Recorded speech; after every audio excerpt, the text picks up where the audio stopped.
is so hot. The debate is going to be I thought the news was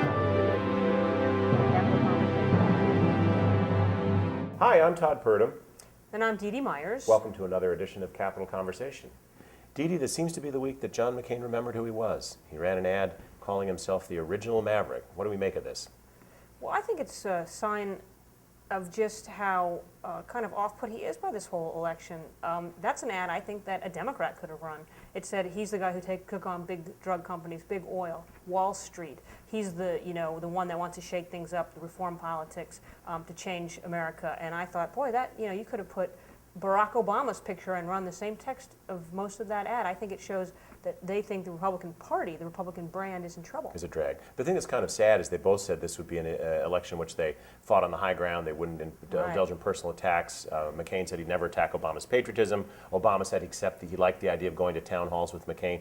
Those days seem long ago now. Exactly. It seems long ago. And it's not even, it's barely August. We're only in the first week of August, and we're already having a campaign that compares Barack Obama to Britney Spears and Paris Hilton. I'm not sure how much you can say that's not an attack on his character, but there were a lot of celebrities that they could have compared him to, and yet they compared him to two people who arguably most Americans think are totally very poor character. What do you think it's going to go from here if it's this grouchy already? I think it's clearly a close election. I mean, one of the things we've seen is that in spite of the big wind that Barack Obama has at his back because the country is hungry for change, and at this moment they trust Democrats more than they trust Republicans, he hasn't been able to open up a substantial lead, even though he's gotten a tremendous amount of coverage, say, in the aftermath of his trip to Europe. So I think that it shows this is going to be a close election, and what happens when elections are close? People fight hard. They get nasty.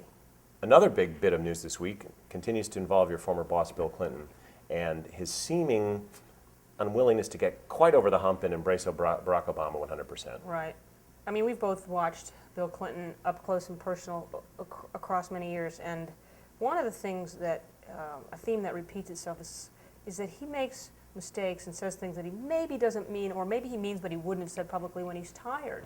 And the first thing I noticed about the interview From Africa, where he from was Africa with ABC correspondent Kate Snow, was that it seemed like an impromptu interview. He was standing, they were standing up. It wasn't a sit-down interview. He didn't seem like he was prepared. He looked a little tired, and his body language, as you pointed out, was arms were crossed. Right. He didn't look too welcome.